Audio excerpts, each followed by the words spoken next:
मंगलम कुंदकुंदारिं जैनधर्मोऽस्तु मंगलम्। सर्वमंगलमांगल्यं सर्वकल्याणकारकं प्रधानं सर्वधर्माणां जैनं जयितुं शासनं जैनं जयितुं शासनम्। नमस्मे साराय स्वानुभूत्या चकाशते चित्से भावाय भावाय सर्वे भावान्तरिंचरे आत्मरूपयं याहि लंघे भवसिन्धुतरो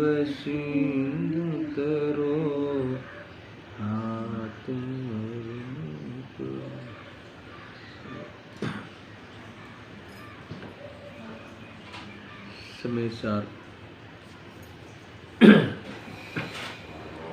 बंद अधिकार।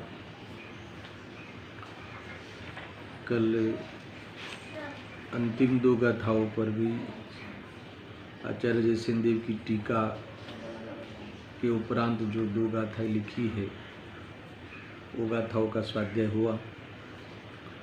अभी समस्त बंद अधिकार को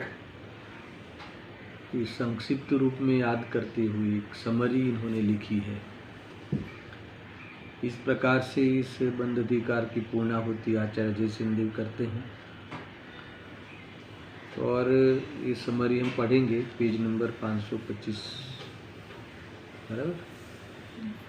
अब और इसके बाद आचार्य अमरचंद्र देव ने दो कलश लिखकर और भावार्थकार ने एक छोटा सा सवैया काव्य लिखकर इस बंद अधिकार का समापन किया है। अब इस संबंधी हम स्वाध्याय प्रारंभ करते हैं।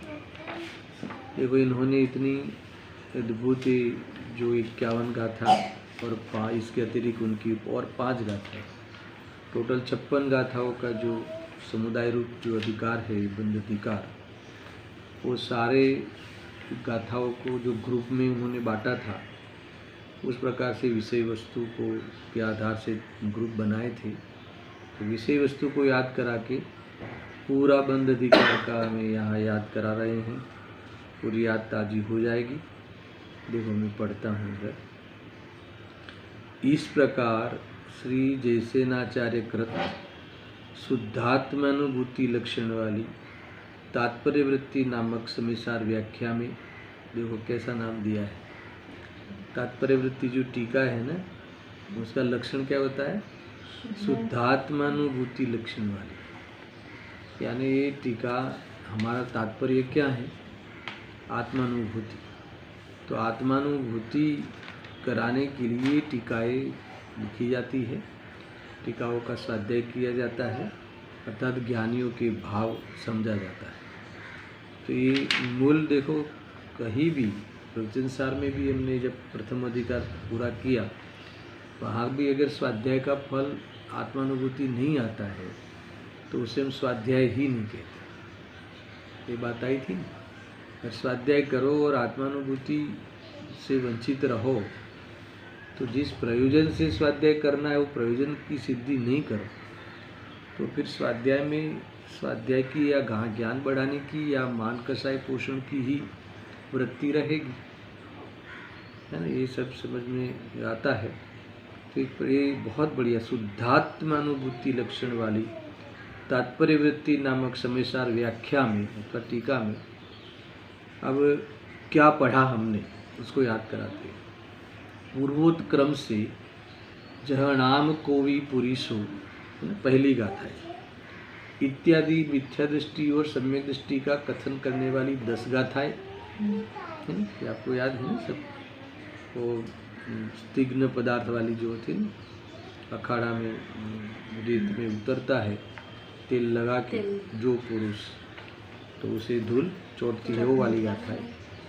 तो ये जहनाम को भी पुरीसो इत्यादि मिथ्या दृष्टि और सम्यक दृष्टि का कथन करने वाली 10 गाथाएं अब सुनना, इसके बाद निश्चय हिंसा का कथन करने वाली 7 गाथाएं, फिर निश्चय से रागादि विकल्प ही हिंसा है। बाहर में कोई मरे या न मरे, ये सब आया था, मैं थोड़ा याद कर रहा था। उससे हिंसा अहिंसा का संबंध नहीं है। मगर रागादि जब हो, है ना, मारने का बचाने का भाव दोनों हिंसा है, और वो भाव का अभाव हो तो अहिंसा है। ये वाली बातें भी आई थी। निश्चय से रागादि विकल्प ही हिंसा है, ऐसा कथन करने वाली 6 गाथाएं, फिर व्रत अव्रत पुण्य पाप बंध के कारण है इत्यादि कथन करने वाली 15 गाथाएं, फिर मूल बातें आई थी। निश्चय में स्थित रहकर व्यवहार त्याज्य है। देखो आगे 15 गाथाओं में व्रत आदि और अव्रत आदि का सबको बंध का कारण बताया।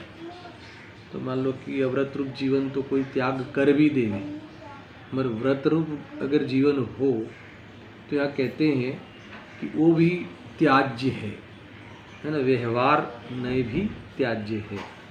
व्यवहार धर्म व्यवहार नए जो भी है वो भी त्याज्य है। मगर कैसे त्याग करोगे, ये बहुत मूल बात आई थी कि निश्चय ने में स्थित रहकर, है ना, व्यवहार ने का त्याग किया जाता है। निश्चय ने की विषय वस्तु भगवान आत्मा को देखे नहीं, उसका अवलंबन ले नहीं, और व्यवहार ने की विषय वस्तु पूजा पाठ व्रत आदि का त्याग कर देवे, तो फिर वो कहाँ जाएगा?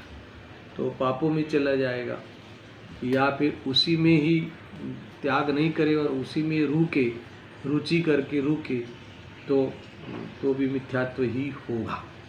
यहाँ ये नहीं कहा कि स्वर्ग में जाएगा, ऐसा नहीं, मिथ्यात्व होगा।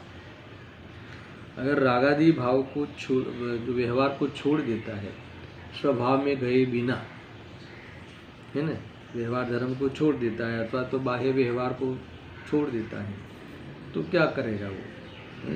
तो वो वास्तव में स्वच्छंद होकर पापों में चला जाएगा।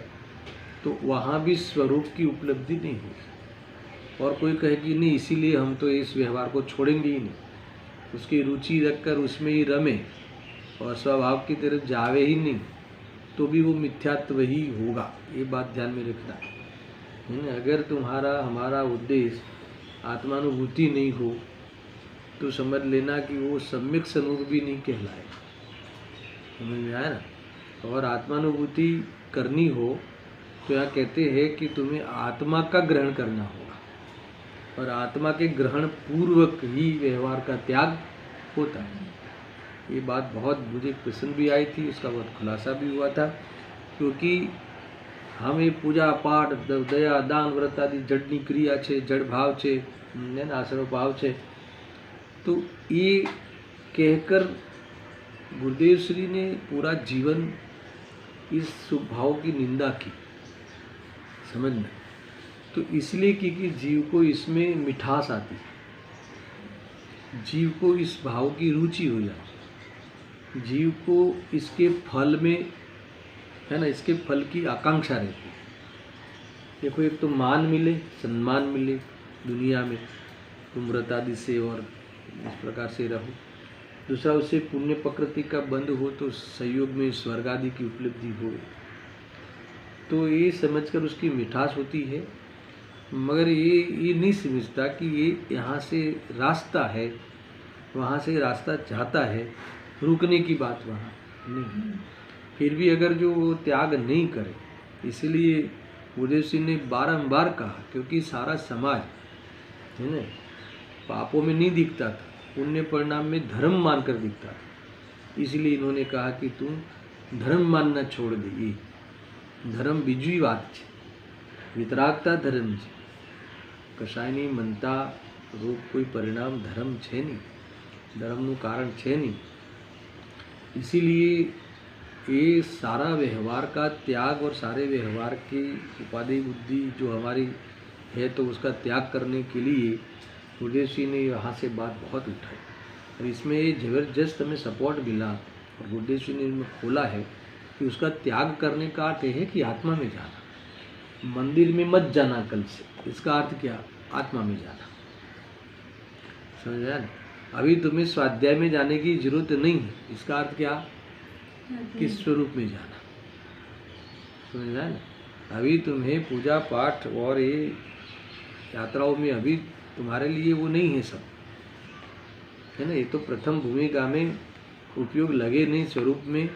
तो ऐसे बाह्य में अवलंबन लेके जो जीव महान हुए हैं, है ना, सिद्धालय में पहुँचे हैं, ऐसे क्षेत्रों को याद करके दर्शनीय दर्शन करके ये हमारा कार्य है वो याद कराने के लिए होता है।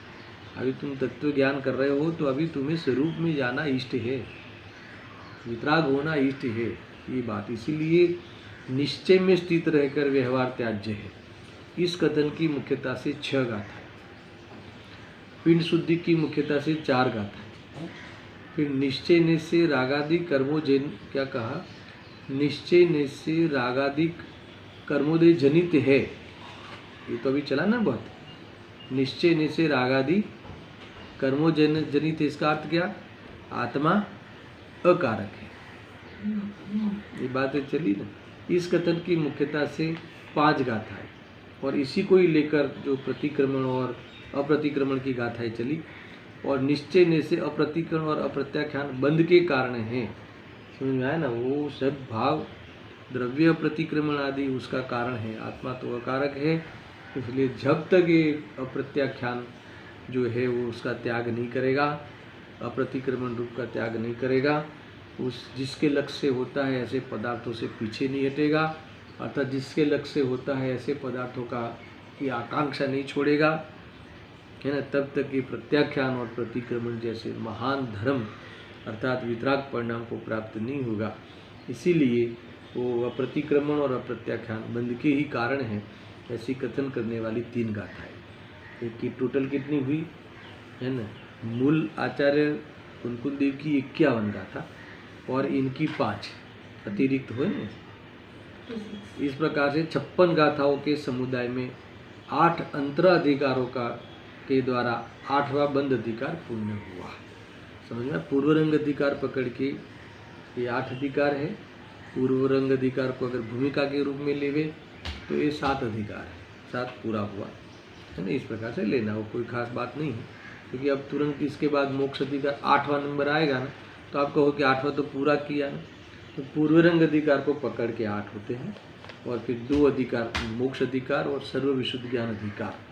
ये समय सार के जो अंतिम 2 अधिकार हमें अभी प्रारंभ करने भी है, उससे पहले बंध अधिकार की जो पूर्णा होती आचार्य अमरचंद्र देव ने की है, उसमें हमें शामिल होना है ना। कैसे की है कि ये जो 2 कलश लिखे, इसमें जो 178 और 179, ठीक है, इसमें 178 नंबर का जो श्लोक है, इसमें जो चलता विषय था 2 अंतिम गाथाओं में, है ना, वो विषय को उन्होंने पुनः याद किया है ना। उस अर्थरूप काव्य लिखते हैं और कहते हैं क्या विषय था उसका भी उत्थानिका में उन्होंने थोड़ा इशारा किया है। देखो, अब इसी अर्थ का कलश रूप काव्य कहते हैं। कौन से, 286 287। तो क्या है उस अर्थ, क्या था उसमें, अर्थात उसकी विषय वस्तु क्या थी कि जिसमें परद्रव्य के त्यागने का उपदेश है। अगर इतनी पंक्ति में पूरा याद आ जाना चाहिए कि आत्मा तो रागादि का अकारक है। तो रागादि का कारक कौन है, कारण कौन है, क्योंकि परद्रव्य है।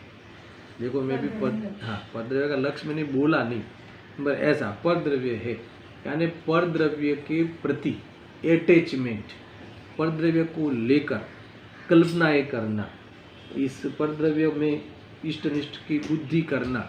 परद्रव्य में कोई द्रव्य तो अपना है, कोई द्रव्य तो पराया है, अथवा कभी कोई द्रव्य अपना है और कभी वही द्रव्य पराया हो गया। ऐसा परद्रव्य को लेकर कुछ न कुछ गलत फहमी रखना, इसका नाम है परद्रव्य का लक्ष्य। ख्याल में आया ना। इस प्रकार से लक्ष्य छोड़ देना, सारे परद्रव्यों से तेरा कोई भी प्रकार का मेल नहीं है, ये सबसे बड़ा मेल है। क्या कहा है ना, क्या कहा, सारे परद्रव्य से तेरे किसी भी प्रकार का मेल नहीं है, ये तेरे मुक्ति के मार्ग के लिए सबसे बड़ा मेल है ना। अगर ये बहुत बड़ी बात है कि तुझे मुक्ति का प्राप्त करनी हो तो किसी के सामने नहीं देखना है, और मुक्त रहना है, आनंद में रहना है, वितराग होना है, भगवान बनना है, संसार काटना है, जन्म मरण छोड़ना है, तो विश्व के समस्त पदार्थों का के साथ तेरा कोई भी संबंध नहीं है। ये बात तुझे पहचानी पड़ेगी, ये बात तुझे अनुभव में लानी पड़ेगी। नहीं तो किसी न किसी पदार्थ को लेकर तू उपयोग को वहाँ एंगेज करेगा, ये बंद हो गया है ना। और उसमें जो राग द्वेष होंगे, वो राग द्वेष को लेकर तू उसमें रत रहेगा, ये भावबंद हो गया। और तू उसमें गलत नहीं मानेगा, वो बंद तत्व की भूल हो गई। समझ में आएगी नहीं। और इसको लेकर जो द्रव्य कर्म आते हैं और स्थिति अनुभाग प्रदेश प्रकृति रूप से बंधते हैं, वो हो गया द्रव्य बंध। इस प्रकार से इस जीव का संसार बना रहता है, अर्थात ये जीव संसार में बंध को लेकर बना रहता है। ऐसा ही जहाँ मिले वहाँ ड्यूटी लगा देता है ना। अभी मान लो कि इस भव में आया तो इस भव में ड्यूटी लगा दी कि ये मेरी पत्नी, पहले कल्पना कर देता है ये मेरे पिता, ये मेरे माता, अभी ड्यूटी लगा दी, फिर उसको संभालूंगा, ये करूँगा, खुश करूँगा, जो भी है, या वो मुझे खुश करे बस पता। फिर यहाँ से गया, फिर वहाँ को जो मिले यानी जो निकटता में आए उदय के अनुसार, अर्थात उसके ज्ञान के विषय बने, तो वापस वहाँ चालू, वापस उसकी गंदी आदत चालू। ये मेरे यही किया है। आज तू जिस जीवों को पराया मानता है, जैसे पाकिस्तान के जीवों के व्यक्तियों के द्वेष करता है, कल पाकिस्तान में जन्म लिया तो फिर वहाँ के देश प्रदेश क्षेत्र है ना, जो उसके पब्लिक उससे एकत्व करने लगा, उसको लेकर एकत्व करने लगा। तो एक इसीलिए सबसे बड़ा उद्देश्य यहाँ भी ये इस श्लोक में कहने वाले हैं, अभी तक के पूरे बंध अधिकार का, जो बंधने का जो बंध रूपी जो नाच था, बंध रूपी जो स्वांग है, वो परद्रव्य को लेकर है। इसीलिए इस श्लोक में भी परद्रव्य के त्यागने का उपदेश है। परद्रव्य का त्याग कैसे करोगे बताओ? ग्रहण कैसे किया था? परद्रव्य को ग्रहण कैसे किया था? मेरा माना है ना, इस प्रकार से ग्रहण किया। तो अब त्याग कैसे करोगे? भाग जाके या उसको भगा के? कैसे? इसको हटा के या खुद हट के? तो कि ऐसा नहीं, तुमने मिलाया नहीं था, मिले ही नहीं थे, मिलने का भ्रम किया था, अपना मानने का भ्रम किया था, ये हो गया ग्रहण। अभी वो छोड़ दो भ्रम, तो उसका त्याग। तो त्याग किसका किया? पर का कि भ्रम का? तो भ्रम का त्याग किया। पर द्रव्य को लेकर जो भ्रम था उसका त्याग करो, सुख तुम्हारे कदमों में है। क्या कहा दर्शन? समझा ना? पर द्रव्य को लेकर जो भ्रम है उसको अभी त्यागो, स्पॉट पेमेंट है ना, तुरंत सुख ले जाओ। समझा ना? ऐसा नहीं कि आज करते हैं और कल सुख मिलेगा, ऐसा नहीं, वायदे की बात नहीं है यहाँ। आज मानो, अभी मानो, है ना, कि परद्रव्य मेरे कुछ नहीं लगते, ये मेरे से भिन्न है ना, और राग आदि मेरे से भिन्न है और ज्ञान आदि मेरे से अभिन्न है। वो नित्य अचेतन है और मैं नित्य चेतन हूँ, इसका कोई मेल नहीं है। अरे दो चेतनों के बीच में भी जब मेल नहीं है तो जड़ और चेतन के बीच में कौन सा मेल है?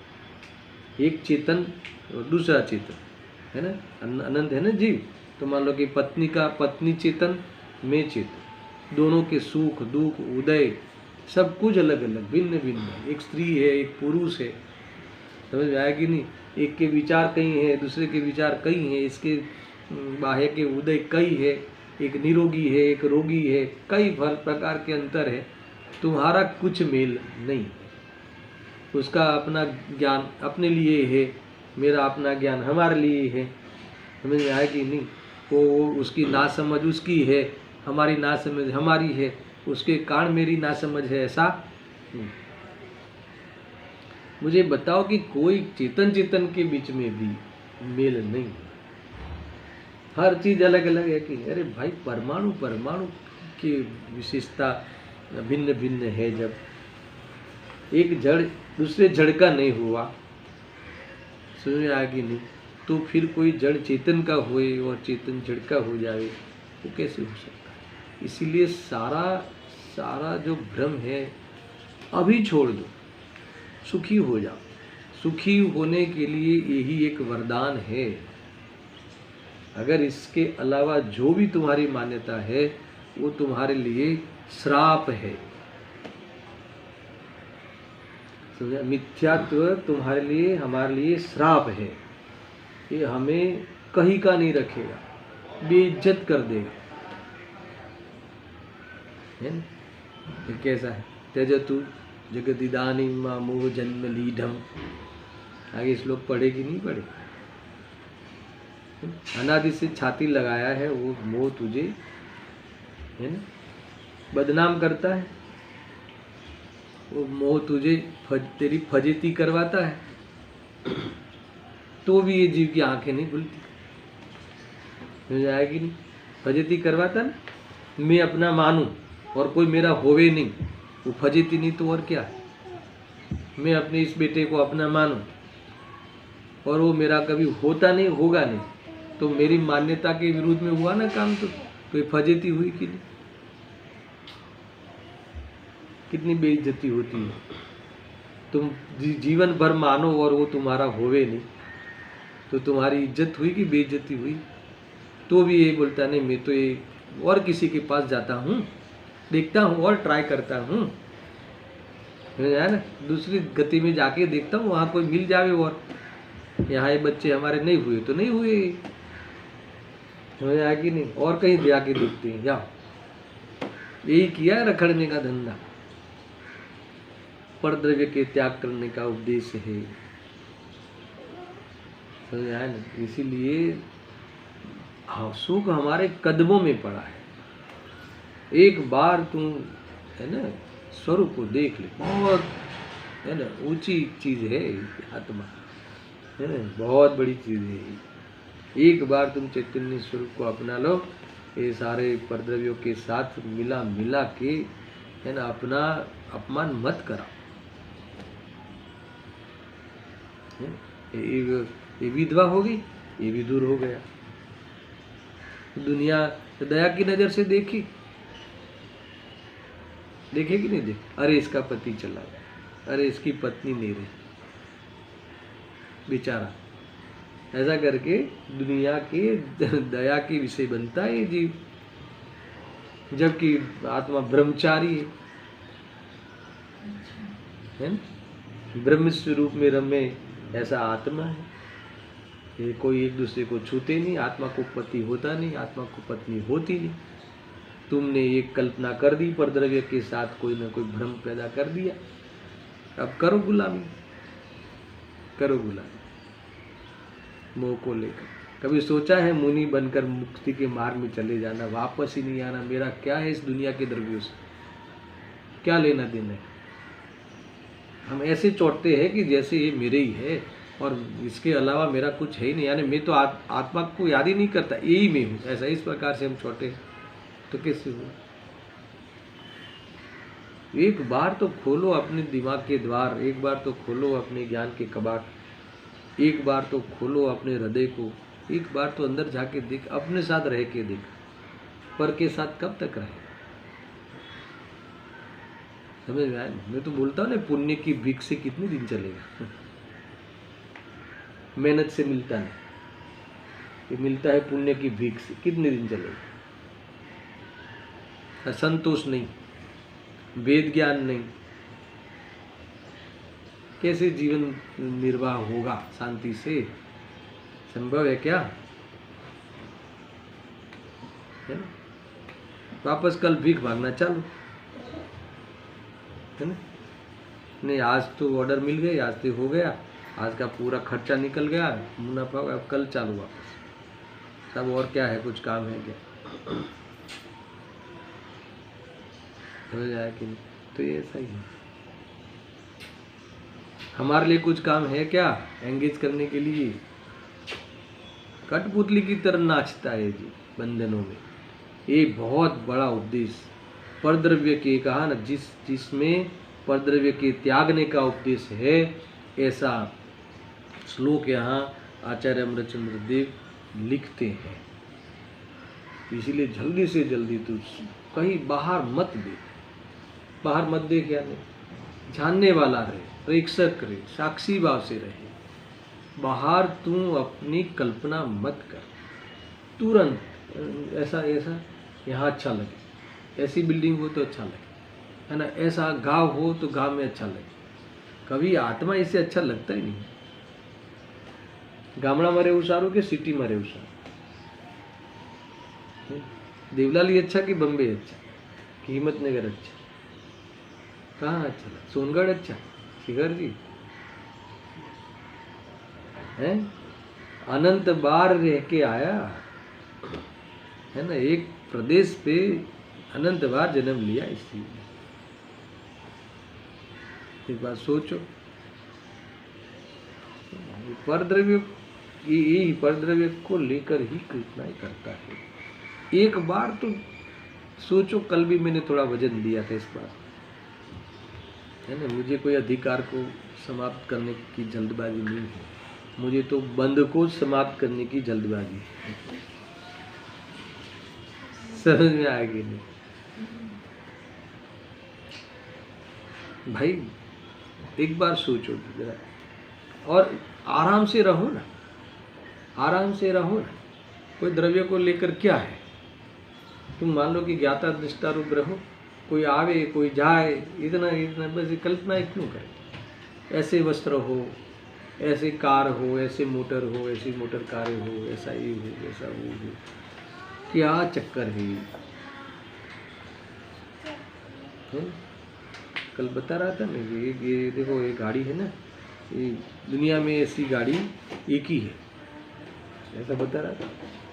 वो कौन सी है, लोहा टिप टिप के बनाई है, ऐसी दूसरी कार बनेगी नहीं, अनंत बार बनी, बुक्के हो गई, कुछ मतलब नहीं है।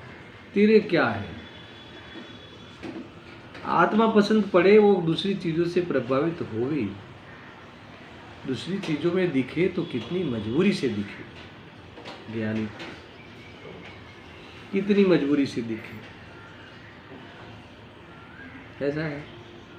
एक बार सोचना, अगर तुम्हें अटैचमेंट रही संकित तो तुम मरोगे, क्योंकि वो पदार्थ का परिणमन हमारे अनुसार होगा नहीं और हमारा होगा नहीं, हमारी इच्छा के अनुसार उसमें कुछ नहीं होता।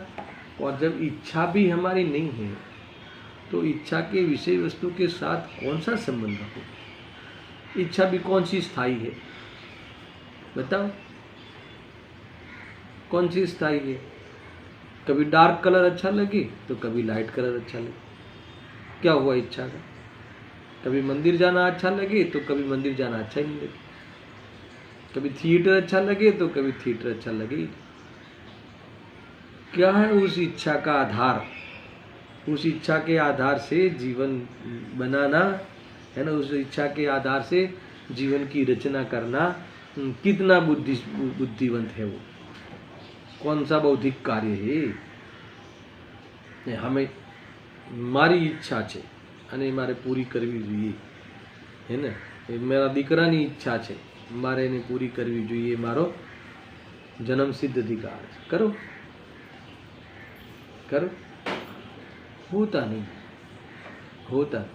अगर तुम्हें निरपेक्ष रहना आ जाए, निष्प्रूह रहना आ जाए, बराबर देखो, ये चीज़ें अगर तुम्हें चोट लगे अंदर बहुत ज़रूरी है, नहीं लगे तो फिर से सुनना रिकॉर्डिंग में से लेकर, मेरी बहुत समझना कि भी अब समय पका है कि भी परद्रव्य के सामने देखना छोड़ दो, क्योंकि विविध प्रकार के परद्रव्य है और तुम्हारे उसको लेकर राग भी विविध प्रकार के होंगे। तो ये तुम्हें इतनी कल्पनाएं होगी उसको लेकर कि तुम कल्पना लोक में अपने चैतन्य को विसर जाओगे, भूल जाओगे, यानी तुम स्थिर नहीं रह पाओगे। क्यों? क्योंकि ये सब विविध प्रकार जो होता है ना, वो बदलने का स्वभाव है उस पदार्थों का, और वस्तु वही की वही रहेगी। तो उसमें तुम वो कहाँ से देखोगे? क्या करोगे, है ना। इसमें तुम भूल जाओगे अथवा उसमें तुम भूले पड़ जाओगे। ठीक, ऐसा कहते हैं भूला पड़ी जवास, ऐसा है। वो भुलामणी होती ना, भुलामणी, बाहर ही नहीं आ पाओगे। यहाँ से ये रास्ता, वहाँ जाओगे, वहाँ जाओगे, बाहर ही नहीं। बराबर से ध्यान रखना। अभी भी देखो मैं श्लोक पढ़ता हूँ, है ना, देख रहा हूँ क्या है।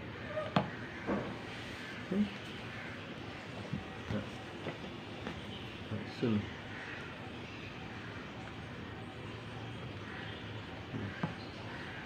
ये श्लोक नंबर 178, ठीक है।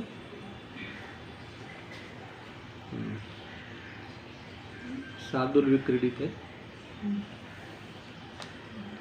इत्यालोच्य विवेच्य तत्किल परद्रव्यं समग्रं बलात् तन्मूलां बहुभावसन्ततिमिमां मुहुर्दर्तु कामः समम् आत्मानं समुपैति निर्भरवत् पूर्णैकसंविद्युतम् येनोन्मूलितबन्धैः स भगवान् नात्मात्मनि स्फुर्जति। आत्मा इस प्रकार से स्फुरायमान होता है।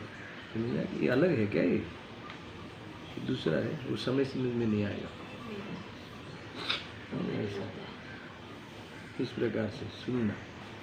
अब मैं इसकी हिंदी का अनुवाद करता हूँ। मुझे इस बार विकल्प है कि हिंदी डॉक्टर साहब के निमित्त से उन्होंने जो लिखा है वो भी पढ़ेंगे, और अभय जी साहब ने लिखा है वो भी पढ़ेंगे।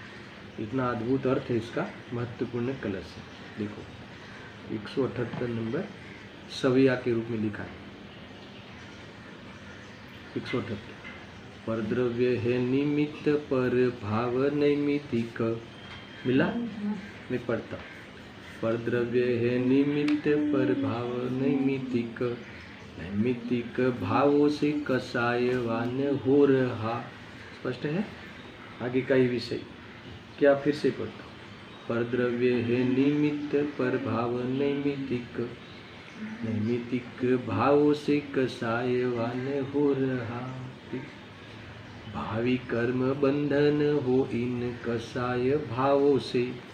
क्या होगा, कसाय भावों से बंधन होगा। भावी कर्म बंधन हो इन कसाय भावों से, बंधन में आत्मा विलायमान हो रहा। कोई कहे कि होने दो ना बंधन, आपको क्या तकलीफ है, तो क्या कहते हैं, बंधन में आत्मा विलायमान हो रहा। इस बंधन में तुम अपने आप को भूल जाते हो।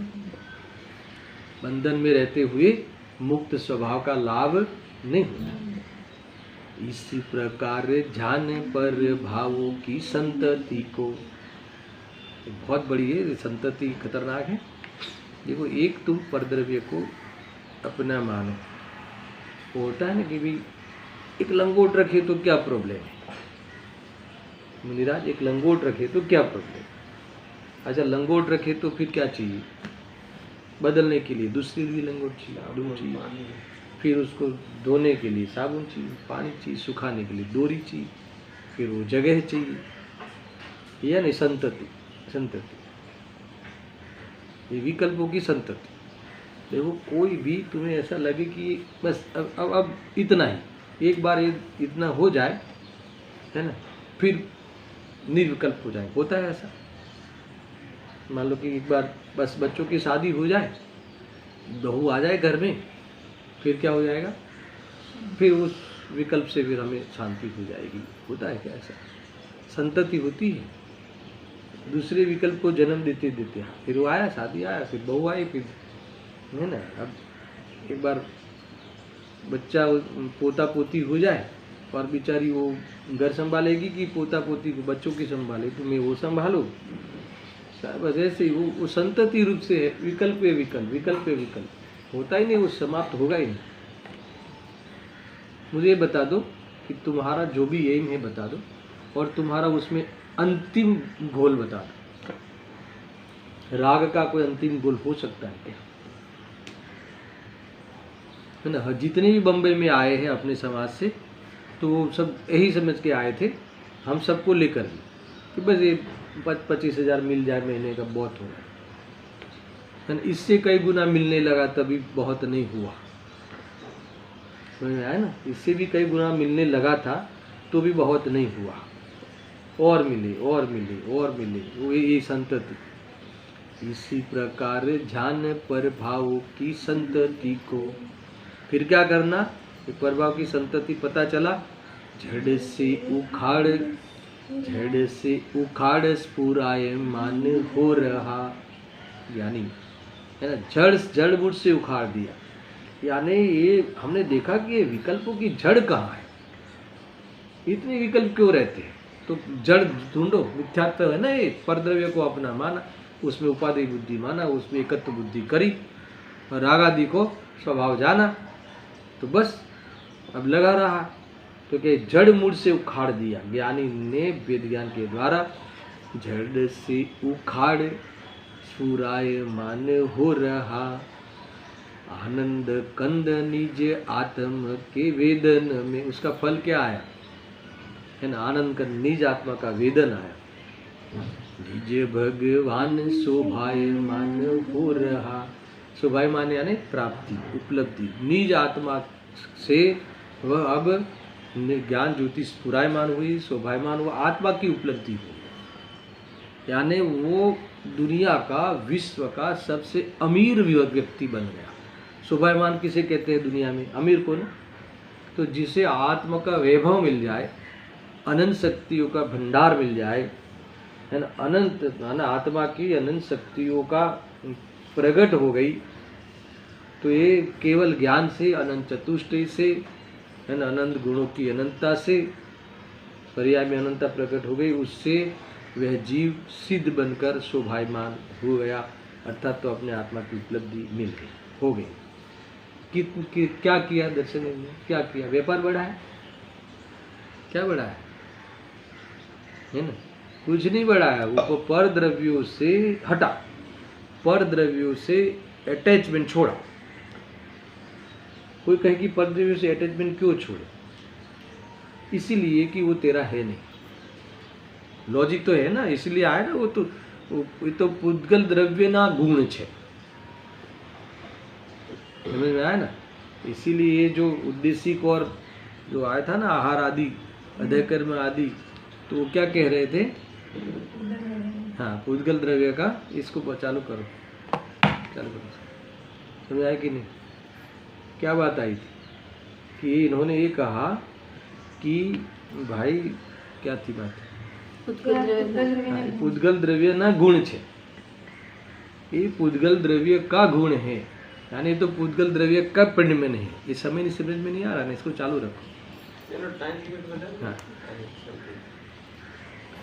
समझ में आया ना मैं क्या कह रहा हूँ? सुनो, अब सुनो।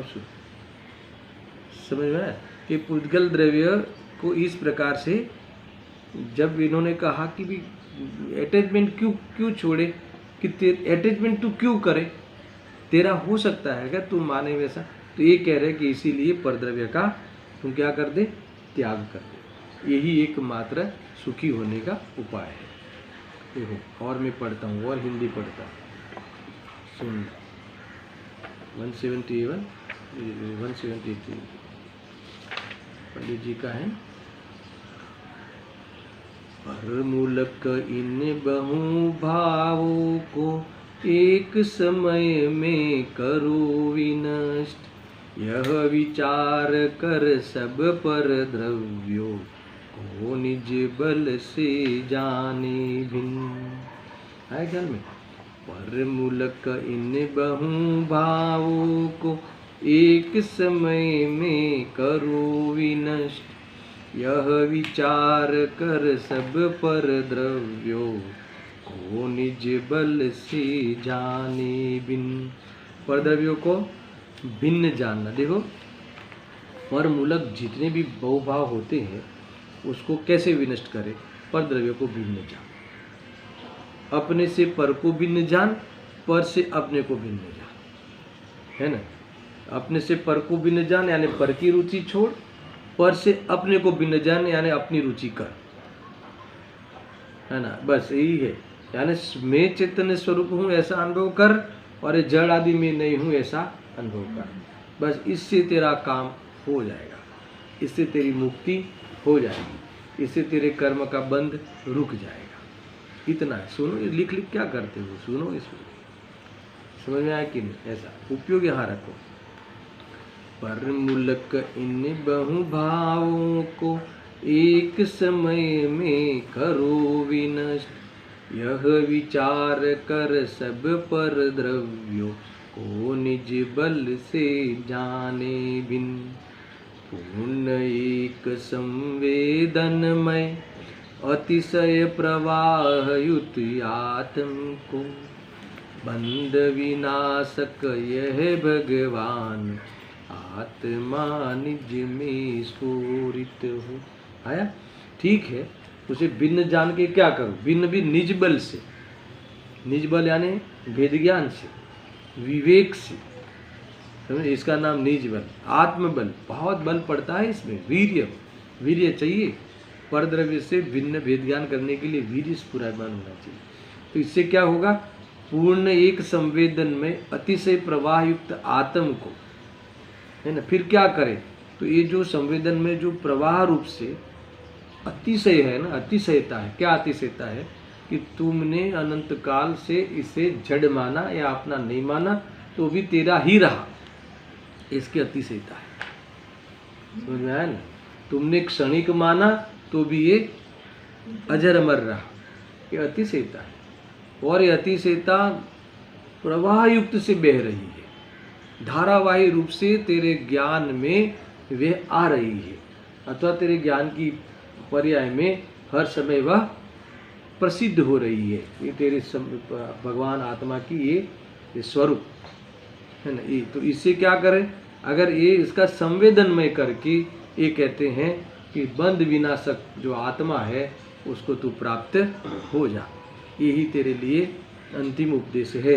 ऐसा इन दोनों श्लोकों में हिंदी अनुवाद करके, इसी एक श्लोक के दोनों हिंदी अनुवादों में जो इन्होंने अलग अलग शैली से परद्रव्य से भिन्न अनुभव करने का उपदेश दिया है, वो दोनों पंडित जी ने हमें बताया। अब मैं आचार्य अमृतचंद्र देव के इसी श्लोक के श्लोकार्थ को पढ़ता हूँ, है ना।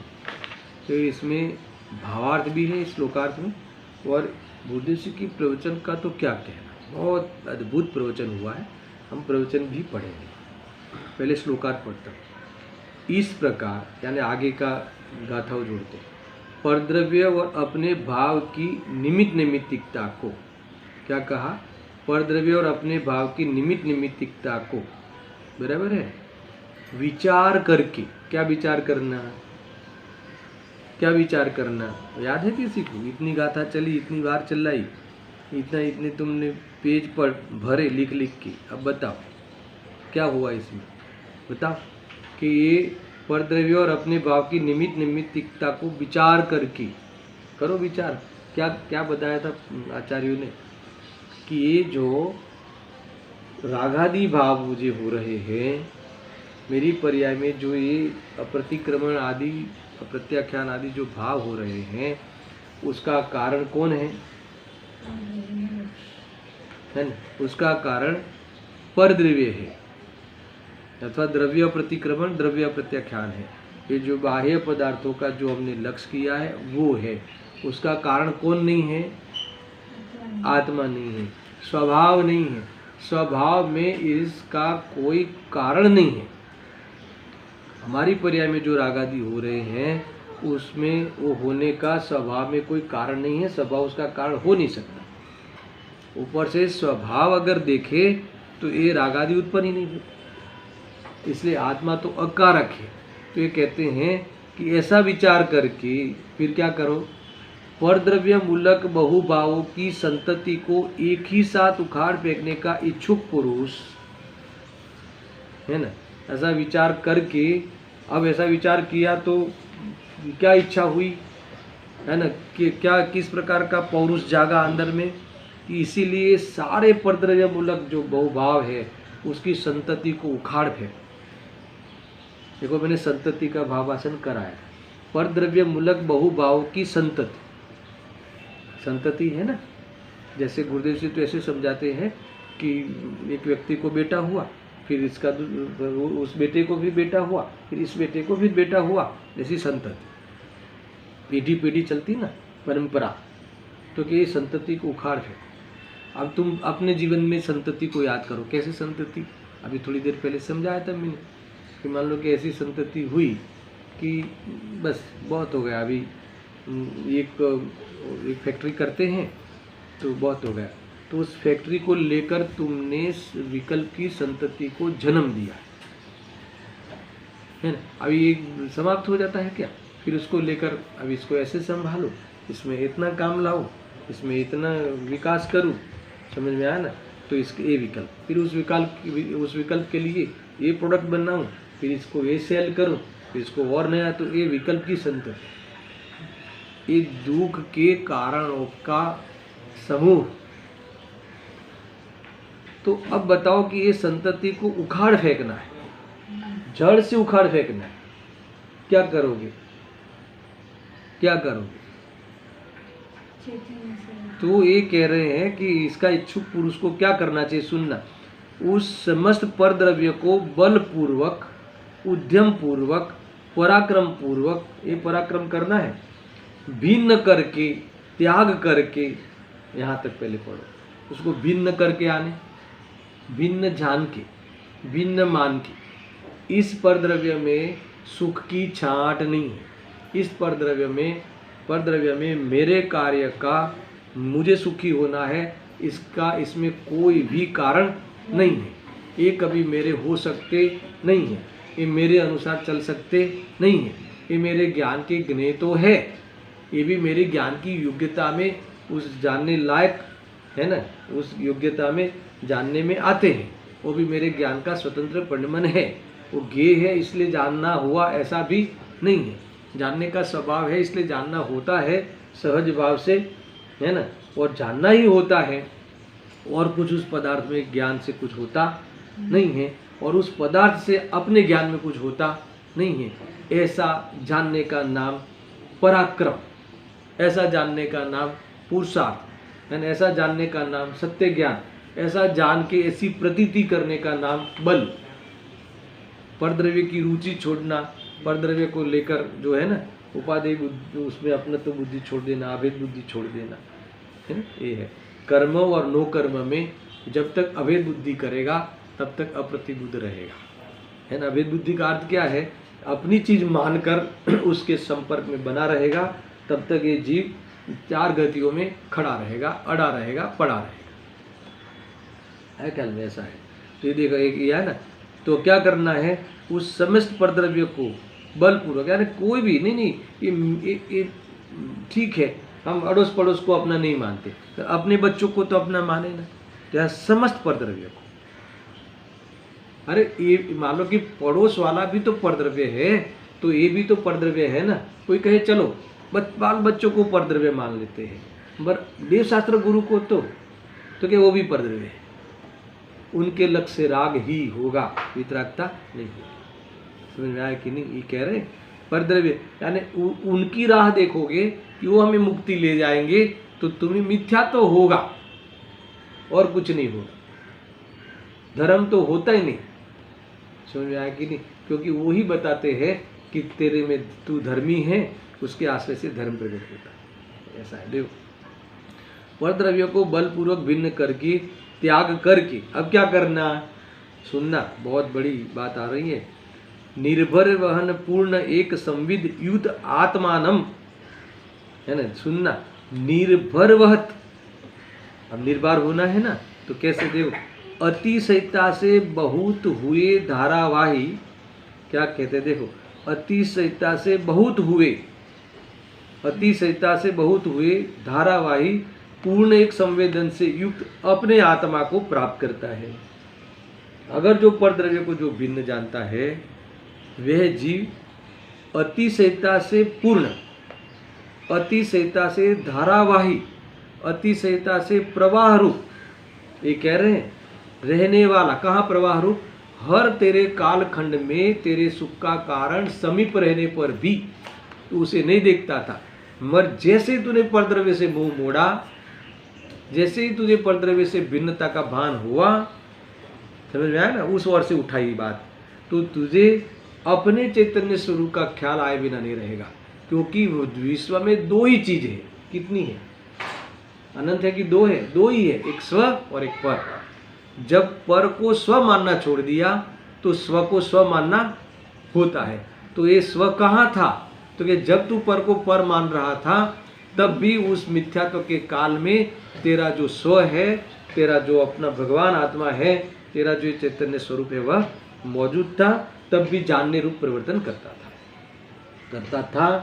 है, करता रहेगा। ये प्रवाह रूप से हर काल खंड में तेरी हयाती जैसी की वैसी बनी रहती है। चाहे तेरे संयोग में जैसा भी हो, रोग वाला शरीर हो या पर्याय में तेरा रोग वाले में अपनापन हो, तो भी तेरा चैतन्य स्वरूप चेतन बन के तेरे चेतन को प्रकाशित कर रहा है, धारावाही रूप से कर रहा है। ऐसा एक कह रहे कि उसका वो पूर्ण एक स्वसंवेदन से, उसका संवेदन जब होता है, संवेदन यानी अनुभव होता है, तो इससे युक्त होता हुआ अपने आत्मा को प्राप्त कर लेता है। प्राप्त कर लेता है यानी शांति को प्राप्त कर लेता है, अपने आत्मा को प्रसिद्ध कर लेता है, अपने घर पहुंच गया तो विश्राम को प्राप्त हो गया, प्राप्त करता है। कि जिससे, इससे क्या होगा यही बताने वाले, आत्मा की उपलब्धि होगी, है ना। वो संवेदन कर लेता है अपने आत्मा को, तो कि जिससे, जिसने कर्म बंधन को मूल से ही उखाड़ फेंका, ऐसा यह भगवान आत्मा अपने में ही, आत्मा में ही स्फुरायमान होता है। यानी ऐसे व्यक्ति को अपना भगवान आत्मा प्रसिद्ध होता है, स्फुरायमान होता है, प्रकाशित होता है, उपलब्ध होता है। इसीलिए क्या उपदेश आया? पर द्रव्य को त्याग कर ले, पर द्रव्य से तू दृष्टि हटा, पर द्रव्य से तुम पर द्रव्य के सामने देखना छोड़ दे, पर द्रव्य की राह देखना छोड़ दे। यही है, नहीं तो ये बस यही, इसके बाद तुरंत अभी क्या हुआ क्या नहीं हुआ यही है ना। पर द्रव्य में क्या हुआ क्या नहीं हुआ वही तो सब रहता है, यही इसको छोड़ दे, ऐसा कह रहे हैं। जब परद्रव्य की ओर अपने भाव की निमित्त नैमित्तिकता जानकर, सुनना, परद्रव्य की ओर अपने भाव की निमित्त नैमित्तिकता जानकर समस्त परद्रव्यों को भिन्न करने में, त्यागने में आते हैं, भिन्न करने में आने, अपने से भिन्न जानने में आते हैं, त्यागने में आते हैं, तब समस्त रागादि भावों की संतति कट जाती है और तब आत्मा अपना ही अनुभव करता हुआ कर्म बंधन को काटकर अपने में ही प्रकाशित होता है। इसलिए जो अपना हित चाहते हैं वह ऐसा ही कर।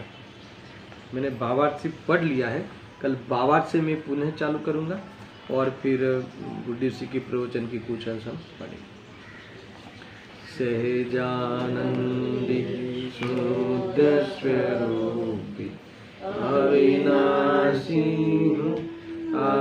आत्मस्वरूप, सहजानंदी शुद्ध स्वरूपी अविनाशी आत्मस्वरूप, सहजानंदी शुद्ध स्वरूप